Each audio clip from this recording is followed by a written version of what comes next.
Selanjutnya ini ingin saya bacakan, ini kiriman daripada Nur Izzian. Beliau ketengahkan satu peristiwa sewaktu beliau pernah berniaga satu ketika dahulu. Nur Izzian kata, Assalamualaikum pada semua pendengar Misteri Jam 12. Waalaikumsalam. Saya ingin berkongsi kisah satu ketika dahulu saya pernah berniaga dan kini saya takut nak teruskan perniagaan atas pengalaman yang tidak dapat saya lupakan hingga ke saat ini. Ini saya ambil peluang ini, harap kisah dapatlah berkongsi, dan harap juga selepas saya berkongsi kisah ini, mendengar pengalaman saya, ramai di antara kita akan mungkin merubah daripada menyusahkan orang lain. Saya ni adalah seorang peniaga. Perniagaan saya adalah menjual pakaian-pakaian wanita, kisah. Dan kisah ini berlaku lama dahulu, sekitar tahun 2005. Jadi waktu tu baru saja saya bertapak dan saya hanya kekal dalam industri perniagaan ni sampailah pada tahun hampir-hampir hujung 2008, sebelum saya gulung tikar dan tak nak lagi berniaga sebab dah putus asa sangat-sangat dengan perbuatan PHD, perasaan hasad dengki oleh sesetengah pihak. Dipendekkan cerita, bila saya mula berniaga, Kisi, biasalah Kisi, ada orang yang berniaga dengan kepayahan sendiri, ada orang berniaga dengan kesenangan sendiri. Saya ni bukan nak mengada-ngada, tetapi ibu dan ayah saya sendiri, mereka ni mempunyai duit lah. Jadi apa pun saya nak buat, saya hanya minta bantuan dari ibu dan ayah. Tapi usaha saya Kisi, mencari pakaian, mencari fashion yang ingin saya tampilkan dalam kedai saya. Dan apa yang berlaku bila saya dah mula buat bisnes ni, saya dapati dalam kedai saya banyak sangat lalat, Kisi. Mula-mulanya mungkin ingat kedai ni kotor, ingatkan kedai ni ada tikus munduk yang mati. Lalat banyak sangat. Nanti kalau customer masuk dalam kedai, dalam butik saya ni, lalat akan terbang sana sini. Dapat lihat, Kisi, pelanggan-pelanggan saya ni nanti tangan dia kibar. Ini berlaku ni selepas lebih kurang hampir setahun lebih saya berniaga. Mula-mula okey, semua berjalan dengan lancar. Hampir setahun lebih dah berniaga, selepas itulah baru masuk gangguan-gangguan ni. Lalat terbang. Kemudian kalau masuk kedai saya tak bau. Saya rasa kedai saya okey. Tapi orang lain akan masuk, sampaikan customer cakap, kedai you ni ada macam tikus mati, busuk lah. Sampaikan orang tak nak datang kedai saya, tak nak masuk dalam butik, katanya Izzian. Dan lalat, bau yang busuk, yang hairan, bau busuk ni saya sendiri tak bau, tapi pelanggan-pelanggan yang masuk boleh bau, Kisi. Pelik tak? Sampaikan ada sepupu saya datang ke butik saya. Kemudian dia juga menegur, katanya, Zian, butik kau ni macam bau macam bau hapak busuk tu. Dan akhirnya saya mendapat bantuan seseorang. Pakcik ni datang, belum dia masuk kedai, dia kata, adalah ni benda besar betul dia diri. Kisi, pendengar Ria 897. Jadi pakcik tu menjelaskan ada menghantar sesuatu untuk mungkin mengganggu bisnes saya lah.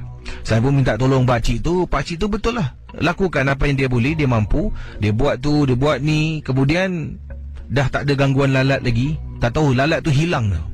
Bau pun tak ada. Pelanggan-pelanggan masuk tak ada komplain. Alhamdulillah, bisnes dapat saya teruskan lagi, Kisi. Teruskan lebih kurang tak ada gangguan, Kisi, for the next 6 months, katanya di sini. Saya dapat teruskan. Jadi setahun setengah tak ada gangguan. Datang gangguan untuk beberapa minggu, panggil lagi seorang pakar datang, gangguan tak ada untuk beberapa. Dah hampir 2 tahun lebih berniaga. 2 tahun lebih lepas tu, gangguan paling dahsyat sangat-sangat. Saya dengan juga rakan saya, seorang rakan perniagaan saya lah, dapati sales, penjualan kami agak menurun banyak sangat. Macam orang dah tak nak datang kedai, tak nak langgani. Dan bila datang, orang setakat tengok keluar. Kenapa ni? Apa yang tak kena ni?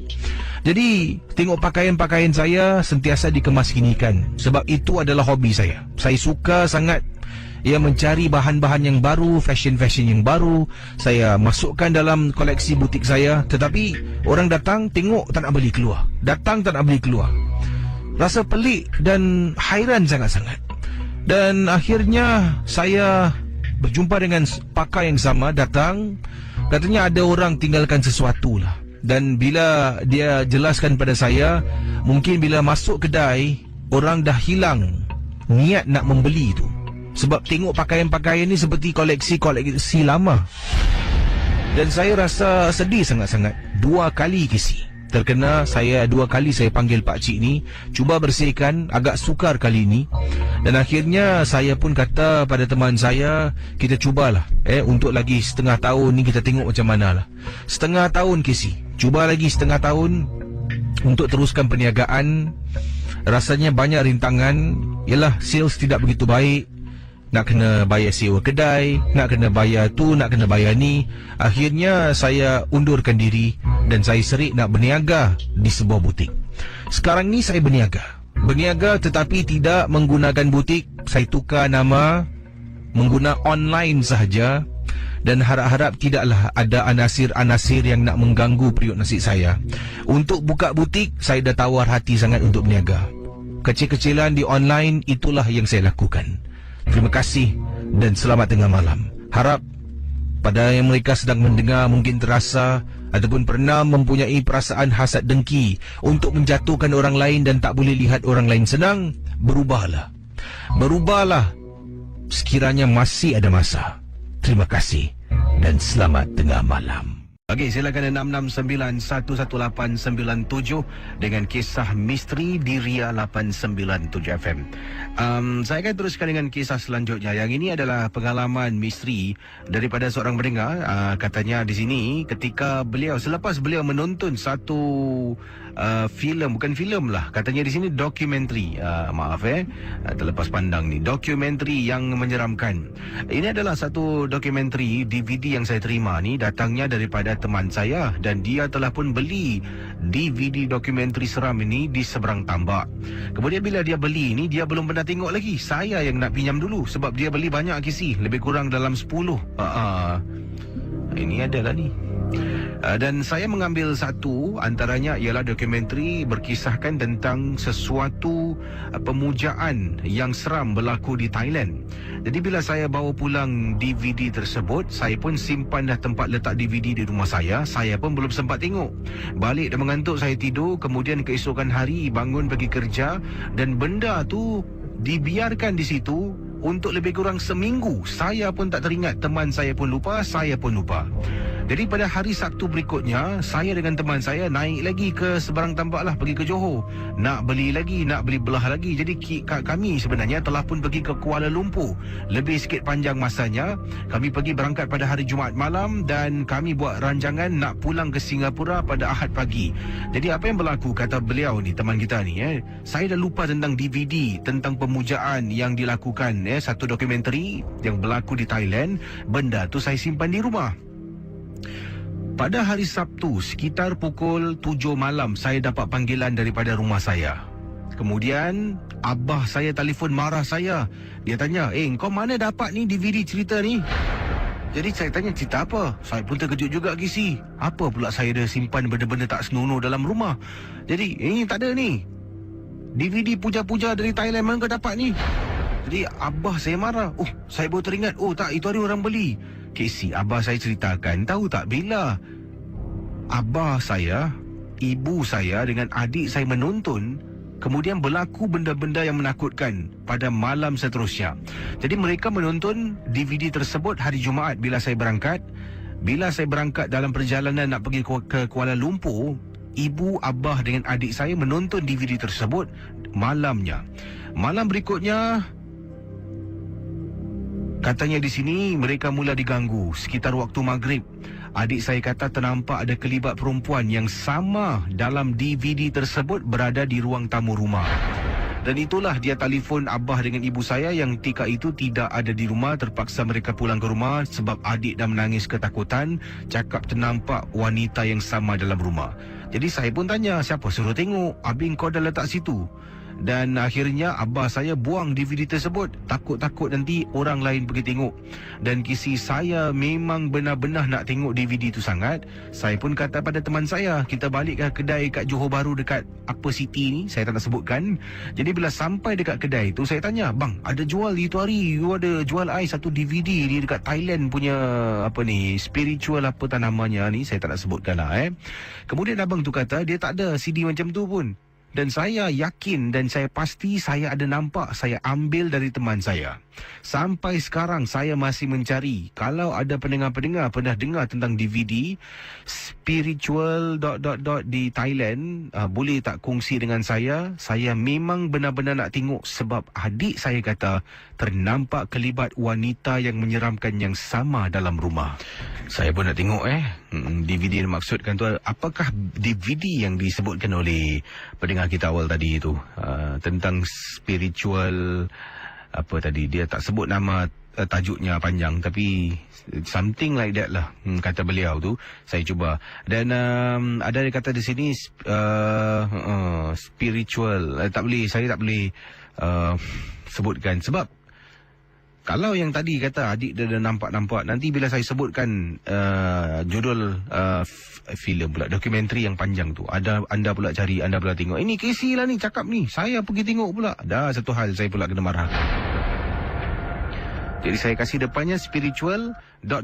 Thailand. Dah pandai lah awak cari Ada yang tanya, title full please, tak boleh. Saya pernah juga menonton salah satu DVD di Thailand juga tentang satu dokumentari. Dan ini berlaku di Thailand ataupun dia ada beberapa bahagian lah. Ada di Thailand, ada juga di China. Dan ini yang seterusnya berlaku di Thailand. Mereka telah pun mengambil beberapa keranda. Keranda itu dalamnya ada mayat orang. Jadi apa yang berlaku? Mayat tu dah reput dalam keranda. Wanita ni baring dalam keranda tersebut. Keranda tu ditutup. Kemudian ada upacara-upacara pemujaan lah. Dan satu-satu masing-masing baring dalam keranda yang lain. Dan saya ingat-ingat lupa lah tentang apa sebenarnya yang berlaku. Dan bila berlakunya pemujaan ni, ada keranda bergerak dengan sendirinya. Seolah-olah ada benda gegarkan. Ada wanita tu sampai ketakutan, hentak-hentak nak keluar daripada keranda tersebut. Dan siapa yang nak buat kerja tu mungkin dapat $100 boleh lah 669-11897. Saya akan teruskan dengan kisah selanjutnya dalam rancangan Misteri Jam 12. Kita bersama dengan Dini. Apa khabar Dini? Baik. Ini dari Sembawang Camp. Ya, saya. Ada kisah tentang apa ni Dini? Silakan. Ada pada satu hari ni dalam sebulan lepas. Saya dengan kawan saya tengah bersimbang lah dekat dalam bang kan. Okey. Dalam pukul 12 lebih 1. Tiba-tiba ada satu makhluk ni macam budak kecil tengah jalan. Budak kecil tu tengah jalan. Terus kawan saya macam tengok pasal kita dalam kita punya company tak ada orang badan kecil. Terus kawan saya pun tengok tak ada orang. Terus kawan saya cakap dekat saya, dengan kawan saya, "No, kita tidur siang hari." So semua tidur. Tapi saya yang degil, saya tak nak tidur. Saya pakai earphone nak dengar lagu. Tapi semua dah tidur. Bila saya tengah dengar earphone, ada orang ketuk saya punya earphone 2 kali. Saya macam tengok saya ingat kan kawan saya lah yang nak takutkan saya. Sekali saya buat bodoh. Dia ketuk lagi. Ni kali dia ketuk. Saya buka earphone. Saya tengok kiri kanan. Saya pekik kawan saya. Tapi kawan saya semua dah tidur. Itulah kisah saya. Kau nak marah lah. Jangan kacau lah. Saya nak marah. Tapi saya pekik nama kawan saya. Kawan nama saya Rafidi. Saya pekik dia Rafidi. Tapi tak ada orang pun nyaut. Ini lagi berapa lama Wardi? Lagi setahun. Tak apalah harap-harap gangguan tu tak berterusan sampai setahun Ya, itulah. Terima kasih Kita sama. Jadi kita teruskan dengan pengalaman selanjutnya. 6911897. Yang ini kisah yang ringkas daripada pengirim kita.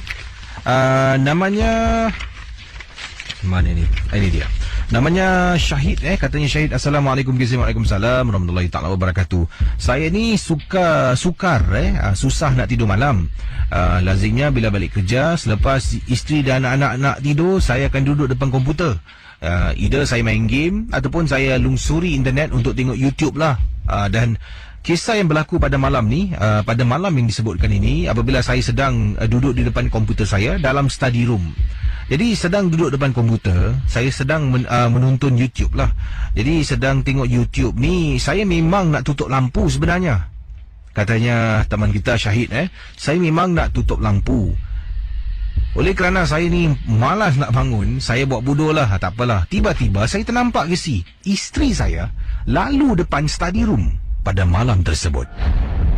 Dengan jelas saya nampak isteri lalu, walaupun saya duduk ni memandang ke arah komputer. Pintu study room berada di sebelah kiri, agak ke belakang sedikit lah. Walaupun pintu tu berada di posisi yang saya sebutkan tadi, saya nampak ada isteri saya jalan. Kemudian saya panggil, Ma, tutup abang lampu, Ma. Saya minta tolong isteri saya tutupkan lampu. Kesi, apa yang ingin saya ketengahkan ni mungkin susah Kesi nak percaya. Pendengar Misteri Jam 12 pun mungkin sukar nak percaya dan boleh disifatkan sebagai tak masuk akal. Tapi Kesi, ini benar-benar berlaku pada saya. Tengah duduk, sibuk tengok video dekat YouTube. Malas nak tutup lampu, nampak peluang isteri keluar. Mungkin pergi dapur ke nak minum air, tak tahulah. Ma, tutup kabar lampu. Jadi setelah saya bersuara, saya duduk tengah main game. Tengah tengok YouTube, katanya Encik Syahid kita ni. Tek, lampu dimatikan. Memang tak seram nampak isteri tutup lampu. Apa yang nak seram? Masalahnya sekarang, pendengar Misteri Jam 12, isteri saya tak ada di rumah. Siapa yang tutup lampu? Yang ini kiriman yang lain. Ini dah baca awal tadi. Okey, silakan 669-11897. Hello, selamat tengah malam. Hello. Hello. Hai, siapa bercakap ni? Assalamualaikum, saya Red Rod. Red Rod, Ya. Silakan, ada pengalaman tentang apa? Silakan. Okey, ini berlaku tu saya kerja security dulu. Dalam tahun 2004 lah. Waktu tu saya baru-baru jugalah kerja security. Saya ditempatkan di Changi South, tapi mana-mana saya tak mencobakan lah. Waktu tu saya kerja malam lah, biasalah kerja security 12 jam kan. Jadi saya diperlukan untuk buat clocking pada malam tu. Waktu tu kalau saya ingat lagi, dalam pukul 3 pagi lah silap. Jadi saya pun masa tu baru masa tu. Jadi orang yang lama-lama kat sana tu lah, ada satu brother ni jugalah. Waktu saya nak pergi clocking tu, dia tanya, kau okey tak pergi clocking seorang-seorang? Dia cakap, okey lah, kenapa? Dia cakap, okey tak apa kau pergi dia, tapi kalau rasa macam perlukan bantuan ke, atau macam tak sure ke, kau panggil dia cepat-cepat lah. Kalau ada apa-apa kau panggil cepat-cepat pakai walkie-talkie lah. Jadi saya pun okey lah, saya pun pergi lah, saya rounding, petrol, buat clocking semua. Jadi tempat tu ada dalam 30 clocking point saya. Jadi saya pun buat lah, sebab dia pun sunyi lah, dah malam dia macam factory itulah kan. Sunyi, gelap. Jadi bila saya dah sampai kat satu sudut ni yang clocking nombor ke-15 lah, dia dekat Winchester. Jadi saya bila dari jauh tu, saya terperasan macam ada orang. Jadi saya pun bodoh, saya jalan je lah menuju ke tempat tu. Jadi bila saya sampai hampir ke situ, saya terperasan macam satu lembaga lah dia besar, orangnya besar, hitamnya gelap, habis macam tinggi, besar, macam badannya, dan matanya merah. Tapi yang buat saya tersangkut tu sebab tempat yang saya nak cocok clocking tu, kat situ lah dia berdiri. Jadi saya pun tercekat lah, saya tak boleh nak meneruskan lagi. Jadi saya baca-baca lah, saya pun dah otak dah tak boleh terkawal lagi. Jadi saya panggil lah kawan saya tu, dia menerusi walkie-talkie. Saya cakap, dia tolong dia lah, cakap boleh tolong datang tempat aku sekarang, sekarang dapat point nombor 15 dekat Rambi Center ni. Dia tanya kenapa. Saya cakap ada hal sikit lah, kau tolong datang cepat, aku tak boleh tahan ni. Jadi saya rasa dia pun faham lah apa maksud saya kan. Jadi dia pun bergegas lah, lincah-lincah datang ke tempat saya. Masa saya tengah tunggu tu, saya perhatikan, saya tengokkan benda tu, dia macam diri tengokkan saya ni, mata dia merah. Jadi saya pun baca-baca lah, saya baca tu ayat-ayat suci tu. Terus dia pusing, menghadap tembok yang ada clocking point tu. Dia tembus masuk dalam tembok tu. Itu yang buat saya lagi macam nak roboh jantung. Jadi bila kawan saya pun tiba, kawan saya tanya kenapa? Saya cakap ada, okey tak apa, kau boleh tolong temankan tak? Jadi temankan aku sampai habis, nanti aku ceritakan lah. Habis dia pun tengok muka saya dah pucat, dia faham, kita tak apa, kita buat cepat-cepat. Jadi saya pun habiskan lah clocking tu. Jadi sampai bila dah habis, dah sampai guard house tu, dia tanya apa, saya ceritakan lah. Saya ceritakan segala-galanya kan. Dia cakap, memang itu orang tempat tu memang tempat dia. Sebenarnya memang dah banyak orang kena. Dan saya pun dapat tahu daripada dia, memang kat situ tak banyak security yang kerja malam. Lama kat situ. Memang banyak orang tukar, kejap-kejap tukar orang security malam. Tak pernah banyak yang ada permanent. Jadi kalau bertugas tu berapa ramai yang bertugas dalam masa yang sama? Malam tu 4 orang. 4 orang ya? Tapi Saya- clocking berapa ramai? Saya? Kalau buat clocking tu berapa ramai? Biasa seorang-seorang. Sebab clocking dia 2 jam sekali. Jadi macam satu orang satu kali turn kita bikin lah. Jadi untuk saya malam tu nanti saya kena pukul 3 pagi lah. 3 pagi berapa checkpoint? 30. Banyak. So tempat dia besar juga. Banyak tu kan? Dia kira dalam bangunan, luar bangunan, atas bawah semua. Wah. Tapi yang saya kena tu dekat dengan bin center tu, depan yang buang sampah tu kan. Kat situ lah tempat dia ada lampu tapi malap lah. Saya nampak sama-sama, tapi itulah yang saya nampak tu yang buat saya betul-betul pesal tu, tempat yang dia terus tembus masuk dalam tembok tu. Jadi ada ternampak di kawasan tempat buang sampah tu lah Biasalah orang kata tempat buang sampah ni yang kotor ni kesuka lah tempat kotor tempat dia. Terima kasih Rekron Okay, sama dengan Kembali. Baik. Yang ini daripada pendengar mana ini daripada Akilah kata apa khabar KC, apa khabar Bang KC, khabar baik Akilah. Nini saya suruh ketengahkan pengalaman peristiwa yang ini berlaku 2 tahun yang lalu. Waktu itu dia tinggal dengan abang saya dan rumah abang saya sekarang ini dah pun disewakan dan abang saya dah kembali tinggal bersama dengan ibu. Sebab apa? Gangguan ini berlaku teramat dahsyat di rumah abang yang baru sahaja dibeli. Tapi waktu itu dah pun disewakan lah, kata nenek saya. Bila nenek saya ni diajak ataupun dijemput oleh abang untuk tinggal di rumah abang untuk beberapa minggu sebelum pulang ke rumah. Tak kali nenek saya berada di sana, kata Akila, nenek akan terbangun di waktu malam kerana ternampak sesuatu di ruang tamu. Dan memang benar kata nenek apabila dia keluar, ni Akilah tak beritahulah siapa nama nenek anda, tapi katanya bila nenek keluar dari bilik, terperanjat. Memang terkejut dan terperanjat apabila ternampak ada wanita yang berdiri di belakang peti televisyen. Jadi katanya rumah abang saya ni ada tempat letak televisyen, dan televisyen itu diletakkan di atas almari. Almari itu pula belakangnya merupakan tingkap ruang tamu. Jadi antara televisyen dengan tingkap ruang tamu ada sedikit gap. Di antara gap itulah katanya nenek saya terlihat ada benda makhluk perempuan sedang berdiri tengah-tengah malam. Nenek saya bila nampak dia terperanjat. Kemudian dalam bilik KC satu malam dia baca surah-surah yang dimaksudkan di sini surah-surah Yasin sampailah ke subuh hari nenek solat subuh. Dan diteruskan pula beberapa hari kemudian makhluk tu dah tak ada. Datang lagi KC bila nenek saya katanya di sini memberitahu saya ada baiknya seseorang itu susah betul baca SMS ni Ada baiknya seseorang itu mengamalkan membaca surah-surah Al-Baqarah. Kerana setiap kali kita membaca, 3 hari rumah kita akan bebas dari gangguan jin. Itulah dia pendapat pandangan nenek. Terima kasih dan selamat tengah malam. Hello, selamat pagi. Halo Kes, apa kabar? Assalamualaikum, Pak Radin ya. Ya, Pak Radin. Ya, ada kronik Kes ya. Boleh Pak Radin cerita? Silakan Pak Radin. Ini Pak Radin nak cakap ikhlas Kesi. Kesi ada satu kes kronik, ada satu kezaliman di waktu orang memberi hadiah hari jadi birthday present. Nampak ada kes kronik tak?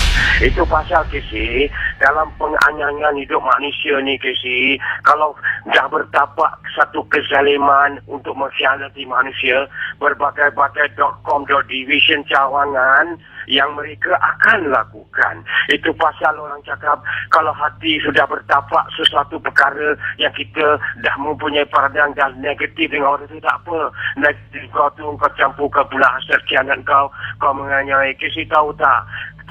Birthday party seorang wanita, Kesi, yang itu pasal Pak Ni cakap, birthday ni adalah satu ulang tahun yang baik, Kesi. Tapi apakah barang hadiah yang dikasih kadang-kadang terjaga juga pemberian alam mistik yang dimasukkan ilmu santet atau ilmu dalam pemberian hadiah itu. Itu pasal kadang-kadang, Kesi, manusia ni apabila dia nak membuat apa saja ilmiah kezaliman, bagai-bagai orang putih cakap, by hook or by crook, and any way or means, I will go all out to prosecute you, okay? Itu dipanggil apa tak, Kesi? Manusia yang terjadinya orang kata kecelakaan, orang kata menzalimi melalui sihir, melalui hari jadi orang, bukan dia sihir birthday orang tu, tapi dia menghantar kiriman present birthday yang ada kekala wanita itu dalam menyambut hari jadi dia. Ini kerana apa? Pak ni cakap ikhlas. Orang kata kirakan, mungkin kadang-kadang, Kesi, manusia ni kadang-kadang kita tak tahu siapa musuh kita, Kesi. Itu pasal berhati-hatilah sebelum berkata-kata dan berhati-hatilah sebelum nak menyinggung perasaan orang, Kesi. Sebab siapa yang kita musuh dalam selimut kita tak nampak, Kesi. Tapi sebab sekarang musuh yang berpura-pura banyak. Dalam senyuman juga dia tahu racun, dan dalam bersahabat juga dia beri tikam kita. Ini kembali pada kes kronik wanita ni, Kesi. Kenapa tau, Kesi? Gara-gara tengok dia lurus bendul, kesian. Dia suka sambut hari jadi dia. Dia sebenarnya orang kata kirakan wanita yang maaf cakap, Kesi, kadang-kadang ada masa dia ni wanita baik, Kesi. Lepas pada ubat pada scan dia, rupanya ada satu macam superiority complex dia, yang dia kadang-kadang ada cakap tu agak tinggi, ya, nampak? Itu pasal seorang wanita atau laki-laki, kalau kau berkawan ke apa, kau jangan cakap besar. Orang boleh cakap, jangan cakap angga. Because why? Kau boleh cakap, when you talk to people, you see, bukan semua orang boleh menerima perkataan kau. Mungkin orang diam. Tapi dalam diam tu, orang akan menjahanam kau. Sebab percakapan kita ni boleh membunuh dan boleh meracun dan boleh membuatkan satu angkara permusuhan. Dan akhirnya, terjadilah orang kata, Kesi, dalam birthday tu, dia telah ada dapat present. Satu present apa tak, Kesi? Kes kronik tak? Coklat yang begitu cantik, yang Ferrero kan ada. Coklat Ferrero, orang kata orang siapa dia kasih dia dalam 3 bungkus begitu cantik, macam dia pack in a puzzle, dan terus itu apa tahu, tengok yang anyanya dia, yang zalim apa pak dia lepas ubat dia, present tu tak ada apa dekat luar. May Allah bless you in your happy birthday. Tengok tak berapa sedih, tak nama kau hadiahkan, may Allah bless you. Seperti Allah tu memberkatkan kau sempena hari jadi kau. Tapi di sebalik kau memuji Allah, rupanya kau menzalimi manusia di dalam makanan yang kau memuji nama Allah tu. Di dalam luaran memuji nama apa tu, macam Allah Ta'ala tu memberkat kita lah dalam diri. Semoga Allah memberkat kamu dalam hari jadi kamu. Wish dia tu lah, birthday wish yang dia hantar kepada si pengirim hantar. Tapi dalam rupanya tak seindahnya kata-kata luar mendoakan, tapi rupanya kata-kata dalam tu present tu adalah racun di dalam kesyaitanan. Astagfirullahaladzim, kau bermain 2 game Satu game tu penganyanyi ini ilmu sihir kan. Luang kau taruh birthday girl tu, orang kata God bless you, orang kata sempena hari jadi kau, Allah Ta'ala bless hidup kau mesti menjadi. Tapi dalam kau taruhkan racun kesyaitanan rupanya. Dalam hadis kau nak main 2 game, luang kau cakap keimanan, rupanya dalam kau taruhkan orang kata ilmu kesyaitanan. Astagfirullahaladzim, hanya betul lah. Jadi apa terjadi ni Pak Rasim cakap, jadi dia ambil kesian manusia kan. Siapa tak suka coklat? Itu tak, Kesi. Wanita ni, antara ini paling cakap satu ikhlas Kalau bukan aku nak ajak orang suruh tackle wanita. Wanita ni sebenarnya, Kesi, 2 peminat wanita, Kesi. Nombor 1 ada apa tau? Bunga ros. Pasal Valentine Day kan ada bunga ros kan. Dan lagi 2, wanita memang minat coklat. Dulu aku lagi muda pun aku nak tackle pun aku cari coklat juga. Kasih perempuan. Bini aku dengar orang kata, abang, apa tu, kekasih aku dulu cakap lalu, abang ni cantiknya coklat ni Itu pasal coklat is another flavor of a temptation of a woman ni, see. Jadi panggil juga ni. Tapi Pak tadi yakin yang kasihnya adalah kaum laki-laki ke si, bukan wanita. Orang ketiga kan. Jadi apa nak buat? Dia ambil, dia cakap dengan ibunya. Dia belum kahwin ke si. Dia cakap dengan ibu, mak ada coklat. Mak orang cakap, tapi anonymous ni. Tak ada apa tu. Tak ada nama orang kata orangnya. Tapi cuma cakap Linda, mak dia taruh sini. Orang kata bahasa maknya Cia, tak tu bahasa Inggeris. Apa dia tulis nak? Dia kata, may God bless you. Dia kata, on your birthday, on your happy birthday. Well, dia translatekan lah. Semoga Tuhan memberkati saya, mak, di hari jadi saya. Dia tengok dia kasih coklat siang, dia kasih dia mak sedap rasa dulu lah. Dia makan coklat tu. Dalam hari berganti hari lepas dia makan ke si, dia dah kena satu macam chronic food poison. Chronic food poison dan dia dah kena diarrhea yang non-stop. Lepas non-stop diarrhea, doktor dah test dia, doktor dah tengok. Doktor ingat dia kena stomach flu. Atau dia ingat orang kata kena something wrong with indigestion system. Pergi scan MRI. Nenek scan, datuk scan MRI ke apa, chronic scientific pun tak jalan juga. Masih juga sampai KC tahu tak? Dia sampai gitu diarrhea sampai dia naik lemah lah.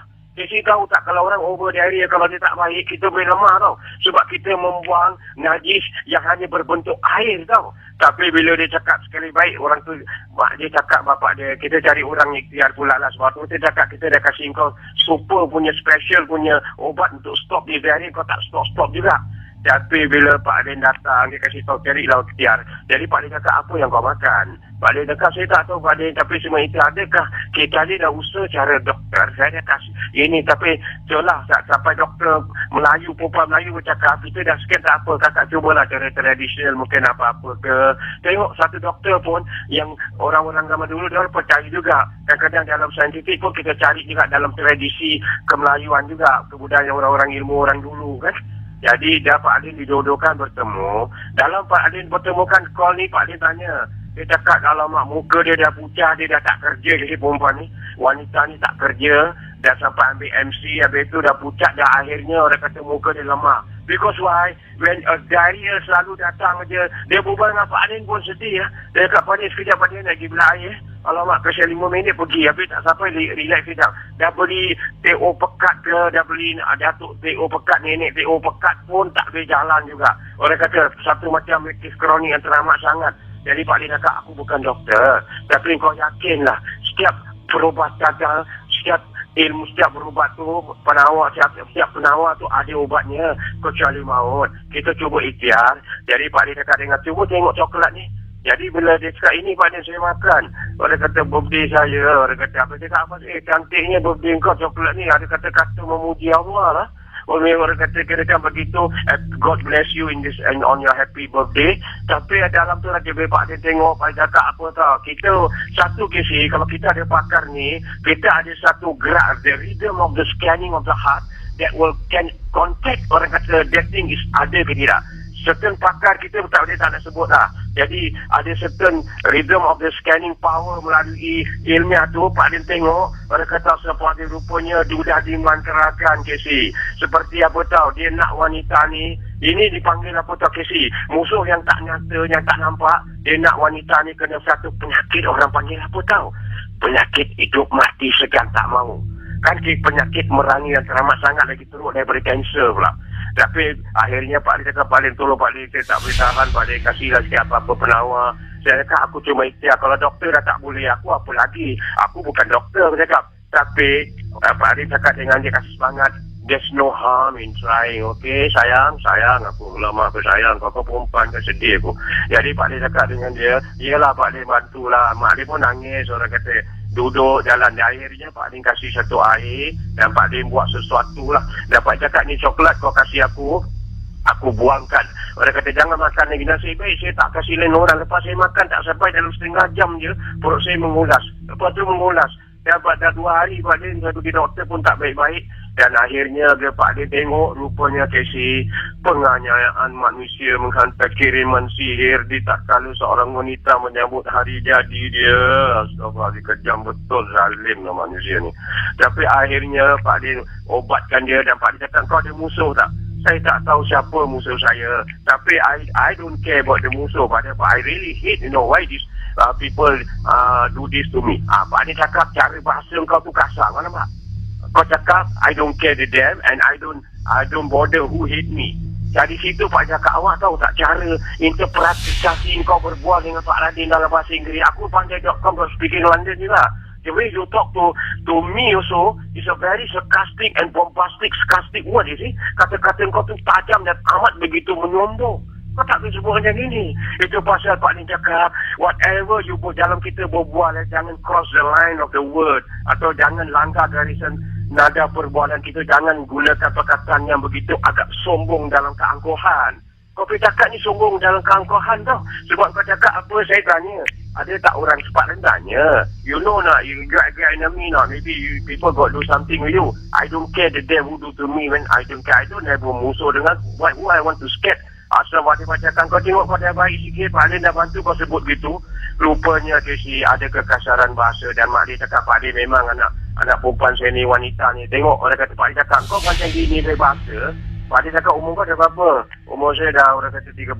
Kau tengok kerana bahasa kau tak ada tu, tengok Allah Ta'ala pun beratkan jodoh kau. Jadi tahu tak, antara wanita yang dapat jodoh adalah wanita yang beri bahasa dan macam cakap orang kata macam contoh, orang kata seperti Fiza, dia humble dengan masyarakat, cara dia berbual tu agak suara yang manja dalam keikhlasan. Jadi datanglah jodoh kau dengan dia. Itu pasal antara yang menghadirkan rahmat Allah Ta'ala adalah kata-kata kesopanan di dalam Islam dan kata-kata yang tidak ada kesombongan. Dan akhirnya Pak Radin buat sesuatu dan dia baik dan dia cakap, Pak Radin saya janji saya takkan lagi lah cakap yang biadab. Tapi Pak Radin tak tahu siapa musuh yang menghantar dia.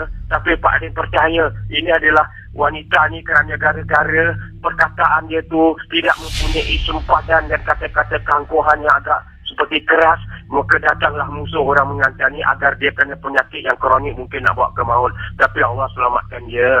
Alhamdulillah.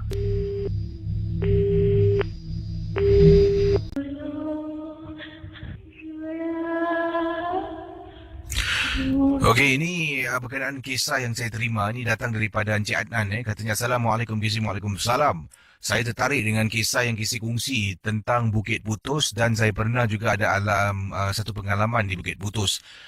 Bukit Putus ini memang kiri kanan dengan hutan dan pokok-pokok yang pohon-pohon yang tinggi dan tebal dan juga ada kawasan lurah bukit dan juga ada kawasan bukit-bukit. Kalau waktu malam memang gelap, situ tidak ada lampu jalan dan Bukit Putus ni banyak jalan yang bengkok-bengkok ataupun banyak seliko-seliko. Kena memandu di sana dengan hati-hati. Dekat satu sudut ni, Kisi di Bukit Putus, nanti ada tempat kelompok monyet-monyet suka berkumpul. Dan monyet-monyet liar ni akan berkumpul di tepi jalan. Nanti dinantikan sajalah sesiapa yang memandu, mungkin dia akan mereka yang tahu tentang kehadiran monyet ni akan campak makanan, macam-macam benda lah. Makanan, dia akan campak kacang, roti. Dan ini kejadian berlaku waktu tu sekitar jam 7 lebih malam saya menggunakan laluan Bukit Putus. Bukan nak dibuat cerita, tetapi inilah pengalaman yang benar-benar berlaku kepada diri saya. Bila dekat satu seliko ni, katanya di tepi seliko ni ada kawasan agak ada ruang yang mana ruang ni banyak monyet-monyet. Pada waktu itu, waktu senja nak dekat maghrib tu, berkumpul dekat atas ruang kecil di seliko yang saya nak belok ni. Dan apa yang terjadi, monyet ni berkumpul begitu banyak. Apabila saya perlahankan kenderaan, saya dah keluarkan standby roti tau. Jadi roti tu saya campak. Bila saya campak roti, tiba-tiba tersalah campak. Tengah memandu ni tersalah campak, roti tu tercampak dekat depan. Nak tak nak saya kena tekan brake. Sebabnya monyet-monyet semua dah lari depan kenderaan, makan roti yang saya campak. Satu pack saya campak. Jadi saya kena tekan brake dan cuba elak perlahan-lahan. Apabila monyet tu bergerak beramai-ramai untuk makan roti yang saya tercampak di hadapan, saya baru perasan. Dekat betul-betul antara tengah-tengah monyet yang berkumpul ramai-ramai banyak-banyak tu, bila monyet tu bergerak, saya nampak ada seorang perempuan sedang dalam keadaan menyangkung. Bayangkan pendengar Ria 897 FM, saya mula-mula tak perasan sangat. Apabila saya toleh nak tengok tempat yang sama, saya nampak susuk tubuh seperti seorang perempuan dalam keadaan menyangkung. Selepas kejadian malam tu, saya dah tak nak lagi campak makanan nak kasih monyet makan. Kalau lalu dekat kawasan tu pun, saya akan lalu pada petang-petang hari, tak nak gunakan pada waktu malam. Terima kasih. Itu dia, kisah tentang Bukit Kepong. Jadi, terima kasih kepada anda semua. Bukit Kepong pula, Bukit Putus. Bukit Kepong lain. Terima kasih pada anda semua. Kisah Bukit Putus yang telah pun dikongsi oleh teman kita awal tadi. Jadi banyak pengalaman. Okey, 669-11897, 669-11897 dalam Misteri Jam 12. Ada pengalaman selanjutnya ini ingin saya sampaikan, datangnya daripada mana ni? Okey, ini dari Wak Mus. Wak Mus berkongsi pengalaman beliau yang pernah terkena ataupun pernah ternampak sesuatu yang amat menakutkan dalam hidupnya. Jadi kita teruskan Misteri Jam 12. Kisah Wak Mus yang diceritakan begini, pengalaman yang dikatakan di sini. Saya ni ada seorang cucu. Saya ada seorang cucu. Anak saya adalah seorang ibu tunggal. Jadi setiap malam saya akan jemput anak saya dari Kolong Blok. Dan saya juga adalah seorang datuk dan seorang ayah. Isteri saya dah meninggal dunia. Jadi dalam rumah tu, saya, anak perempuan saya dengan cucu saya tinggal serumah. Anak perempuan akan minta bantuan saya untuk turun bawah untuk jemput dia naik ke atas sebab dia takut. Tapi takkanlah saya nak tinggalkan cucu saya seorang diri dalam rumah. Cucu saya ni baru berusia 4 tahun, Casey. Jadi hampir setiap kali kalau anak saya bekerja dan balik malam, kalau waktu dia balik malam agak lewat, dia akan beritahulah, katanya, "Bapa boleh tolong tak malam ni fetch Nur dari bawah. Nanti saya akan turun dengan cucu saya." Jadi kerap kali itulah saya turun bawah dengan cucu. Cucu akan ikut saya duduk dekat bawah di kolong blok. Ada kalanya cucu saya ni akan berlari-lari dekat kolong blok dan saya pernah marah. Katanya nak main-main boleh tapi jangan bising. Sebab dia lari-lari, kadang-kadang dia akan terpekik-pekik. Seolah-olah ni macam ada orang yang kejar dia. Sampaikan pada satu hari, saya tengah duduk dekat bawah blok, sedang menantikan kepulangan anak saya yang akan menaiki transport yang disiapkan oleh tempat tugasnya. Saya tengah berdiri, bayangkan tengah berdiri, kemudian duduk, berdiri. Cucu saya ni lari, kemudian dia ketawa sambil terbahak ketawa. Kemudian saya dengar suara, "Shh." Macam orang marah tau. Mungkin kerana cucu saya bising. Saya pun panggil cucu saya kata, "Dah lah, tak mau main bising-bising duduk sini, kalau tak kita duduk tempat lain." Jadi dia pun dengar kata saya. Dia duduk dengan saya. Dan saya masih lagi menantikan kehadiran kepulangan anak saya yang belum sampai-sampai.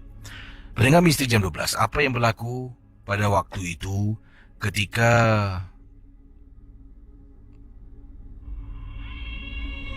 anak saya dah nak dekat sampai, cucu saya ni kelihatan sedang bercakap dengan seorang perempuan. Perempuan ni sedang berada dekat kawasan laluan lari-lari anak, jogging track. Sebab depan rumah saya ada satu tempat untuk anda berlari-lari anak. Jadi saya nampak cucu saya sedang bercakap dengan seseorang dekat track larian tu. Kemudian saya panggil beberapa kali untuk cucu saya datang kepada saya. Cucu saya datang, jemput ibunya dan terus naik ke atas rumah. Pendengar Misteri Jam 12, bila dalam rumah, anak saya ketuk pintu ketika semua dah nak tidur. Katanya, "Bapa, tolong pak, tolong pak." "Kenapa?" "Ni Danish, tengok." Cucu saya, seluruh tubuh menggeletar, badannya suhu dah naik walaupun tak pegang termometer, hanya dengan pegang bahagian tengkuk, leher dan dahi, saya dapat rasakan suhu badan cucu saya meningkat naik. Kemudian yang paling menakutkan apabila anak saya kata, Bapa dengar pak, Bapa dengar apa dia cakap. Saya takutlah pak, Bapa dengar." Cucu saya cakap, kata Wak, "Takut. Takut dengan anti. Takut dengan anti. Kata cucu saya beberapa kali. Danish tak mau takut. Danish kan good boy. Danish kuat kan? Danish tak mau takut, okey? Atuk ada kat sini. Ya? Kemudian saya ambil cucu daripada pelukan isteri.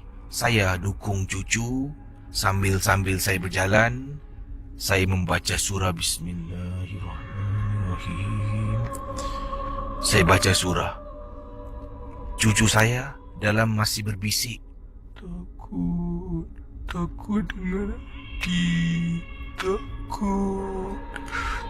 dengan anti. Danish, mana ada anti? Dekat dalam rumah ni cuma ada ibu dengan atuk. Danish nak kena kuat tau. Kemudian, saya tergerak hati. Bila anak saya masuk dalam bilik nak ambil sesuatu, saya pun dokong, di mana badannya saya kedepankan depan saya. Saya pegang, saya tanya, Danish boleh tunjuk atuk? Anti tu dekat mana? Dalam rumah ke luar rumah? Saya nak letakkan dia dekat atas lantai supaya dia dapat tunjukkan saya. Tapi dia enggan. Dia tak nak turun. Dia cuma tunjuk. Dekat depan. Dalam bilik anak saya. Danish, anti tu dekat mana dalam bilik ibu? Cucu saya angguk. Dia dekat mana? Atas katil ke? Terus dia diam. Pendengar Misteri Jam 12. Dia diam. Saya mula baca dan baca sampai cucu saya terlelap. Kemudian saya kata pada anak, malam ni Danish tidur dengan abah. Itulah kisah pengalaman yang diceritakan oleh Wak untuk Misteri Jam 12. Misteri Jam 12. Saudara pendengar Misteri Jam 12, ini ada beberapa komen tentang Bukit Putus. Ini daripada Encik Jalil. Katanya saya pernah menggunakan laluan Bukit Putus dan sedang memandu bersama dengan isteri, sedang memandu dengan 2 orang anak dalam satu kenderaan. Kejadian berlaku bukan waktu malam tetapi waktu petang, sekitar waktu asar. Laluan tu memang tak banyak lagi gunakan dekat kawasan yang dikatakan Bukit Putus sebab ada jalan yang lain. Jadi saya ni pun dah lama tidak menggunakan laluan Bukit Putus. Saya cuba menggunakan laluan Bukit Putus. Tengah memandu waktu petang-petang hari. Isteri saya tidur bangun, anak saya dua-dua dekat belakang dah masuk alam mimpi sejak awal tadi. Jadi apa yang terjadi? Sedang saya memandu kenderaan saya rasa macam kereta saya ni agak berat sedikit. Seperti tersangkut pada sesuatu ataupun terkena pada sesuatu. Dan saya cuba periksa dan dipendekkan cerita. Pada mulanya memang tak dapat kesan apakah punca kenderaan tidak bergerak-gerak ataupun bukan tidak bergerak-gerak, malah kenderaannya sukar untuk bergerak, macam berat lah kata teman kita.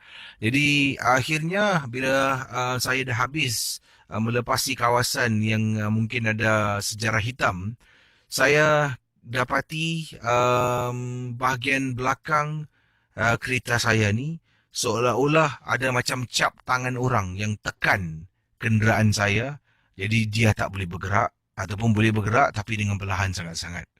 Walhal memang tidak ada sesiapa di tempat belakang yang saya sedang memandu agak laju pada petang yang disebutkan.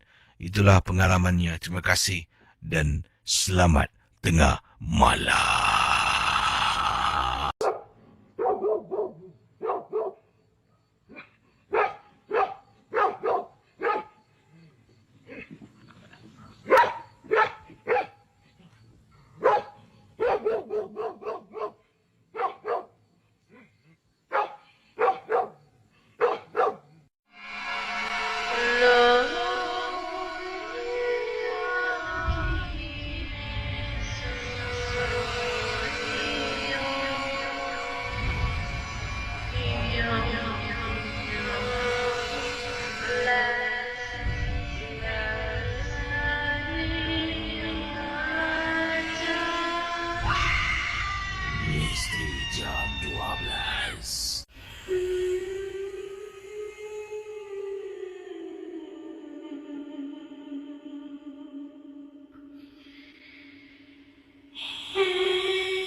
Selamat tengah malam kepada semua pendengar Ria 897 FM.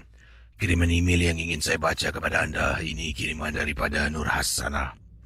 Beliau menceritakan pada waktu itu beliau dengan seorang lagi rakannya sedang memandu daripada Johor nak pulang ke Melaka, dan perjalanan dari Johor ke Melaka diketengahkan dalam rancangan MG12 ini memandu pada waktu malam. Sebabnya pada pagi itu semua bekerja sampai ke petang. Petang balik berehat untuk seketika, dan dari Johor kita memandu langsung ke Bandar Melaka. Mengambil masa lebih kurang katanya mengambil masa lebih kurang dalam 2 jam untuk berada dan sampai ke destinasi yang disebutkan. Dan dalam perjalanan saya dengan seorang sahabat, kami berdua saja. Sahabat saya yang memandu, saya menjadi penumpang duduk di sebelahnya dan ditugaskan untuk melayan dan berbual dengan dia sebab dia pun mengantuk, takut tertidur. Jadi setelah sejam memandu, perjalanan memakan masa lebih kurang 2 jam lebih lah. Dan setelah 1 jam memandu, teman saya ni ajak saya untuk berehat seketika dekat R&R untuk kita legakan diri sebab dari tadi tahan daripada nak pergi ke tandas dan kemudian dapatkan minuman dan beli makanan cemilan lah untuk alas perut. Jadi kita pun berhenti seketika di salah sebuah R&R. Katanya di sini bila sampai dah letakkan kenderaan, saya dengan teman saya keluar, kita pergi tandas, kemudian kita singgah beli minuman, beli makanan, itu kerupuk untuk alas perut. Dan apa yang berlaku apabila saya dengan teman saya sedang berjalan kembali menuju ke arah kenderaan kami, saya dapati di tempat duduk belakang ada orang. Tapi pada mulanya saya tak pasti itu adalah kereta kami. Sebabnya di situ ada beberapa kereta yang lain. Mungkin saya tersalah pandang, mungkin salah kenderaan. Jadi pendengar Ria 897 FM, lalu kami terus berjalan dan tiba-tiba teman saya ni berhenti di hadapan kereta yang mana saya awal tadi nampak di tempat duduk belakang ada orang sedang duduk. Saya terjenguk-jenguk, tertengok-tengok, menjeling, merenung di tempat duduk belakang dengan harapan mungkin itu adalah kereta yang betul-betul yang saya nampak awal tadi. Teman saya sampai menegur, kenapa dengan kau ni? Lain macam aja. Saya takkan nak cakap tempat duduk belakang tadi nampak ada orang, nampak hantu. Saya pun tak ada apa-apalah, aku cuma penat je lah. Jadi kami pun masuk dalam kenderaan, teman saya mula memandu dan kita beredar dari situ. Dalam perjalanan lebih kurang lagi 1 jam lebih lah. Selepas 1 jam memandu, berhenti pergi tandas, kemudian memandu lagi lebih kurang sejam lagi lebih sebelum sampai ke kawasan Melaka. Saya ni duduk di hadapan tetapi meremang gesi bulu rumah. Mata saya sekejap-sekejap jeling belakang, sekejap-sekejap tengok belakang, sekejap-sekejap jeling belakang. Sebab saya rasakan memang tempat duduk belakang tu seperti ada sesuatu Casey. Cuma saya tak boleh nampak. Nampak hanya sekali dekat jarak jauh. Bila berada dalam kenderaan kawan saya ni, saya hanya boleh rasakan ada entiti yang tidak baik yang duduk dalam kenderaan kami. Jadi saya pun tanya pada rakan saya lah, kata beliau di sini, Hasanah memberitahu saya tanya pada Nurin, In, kau ada tak CD surah-surah suci? Oh ada, jap, dalam laci tu, kau pergi buka. Jadi saya pun buka bahagian bawah kenderaan dalam kereta tu, saya keluarkan ada beberapa CD, saya ambil, saya putarkan CD bacaan surah-surah suci. Jadi pendengar Ria 897 FM, teman saya dah tahu ada sesuatu yang tak kena. Sedang CD tu, bacaan tu berkumandang dalam kenderaan, dia terus pegang tempat pembesar suara tu, dia besarkan suara radio dalam kenderaan. Tanpa dia tanya, bila saya tanya minta CD surah-surah suci, dia tengok saya semacam dan dia seolah-olah dapat rasakan dan dia tahu apa yang saya maksudkan.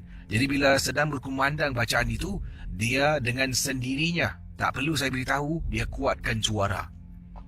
Kemudian dalam masa yang sama, dia turunkan cermin tingkap, keempat-empat cermin tingkap, di 2 di depan, 2 di belakang, sambil memandu. Jadi sedang mandu, saya tak layan dia, dia pun tak layan saya, dan akhirnya pendengar misteri jam 12, katanya di sini, Akhirnya kita pun sampai ke destinasi yang disebutkan setelah sejam lebih. Kemudian naik balik tingkap.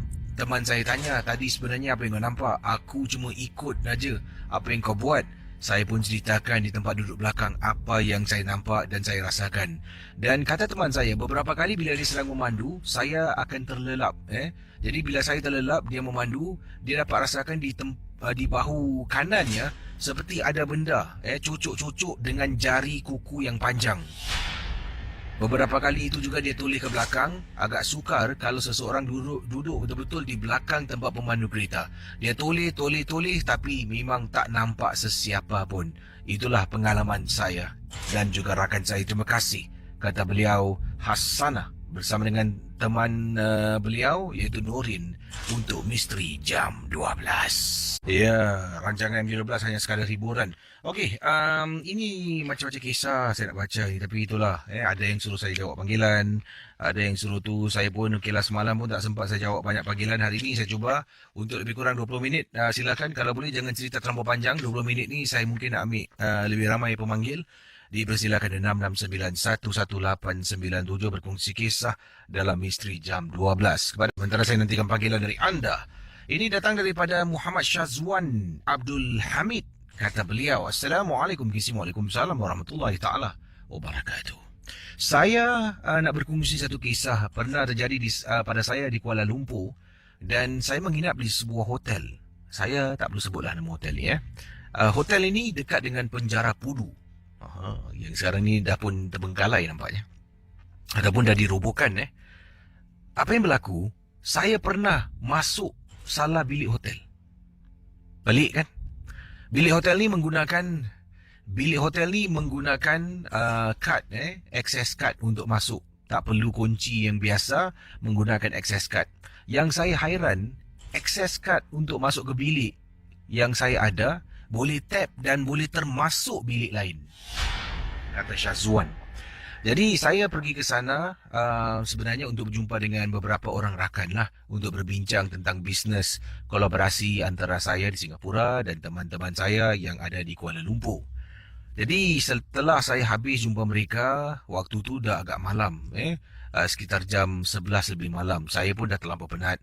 Saya balik bilik hotel dengan keadaan penat sangat-sangat, kepala saya mabuk. Saya pun pergi bilik, saya tap. Bila tap, pintu terbuka. Saya pun tak fikir panjang. Masuk dalam bilik tu, tutup. Masukkan kad, aircon menyala, lampu menyala. Terus dekat katil juga saya baring, tak fikir panjang. Saya baring dekat katil. Baring sampaikan saya terlelap pada waktu itu. Pendengar Ria 897 FM, saya terbangun daripada tidur saya. Setelah saya rasa mungkin setengah jam 40 minit saya tertidur dekat dalam bilik hotel ni.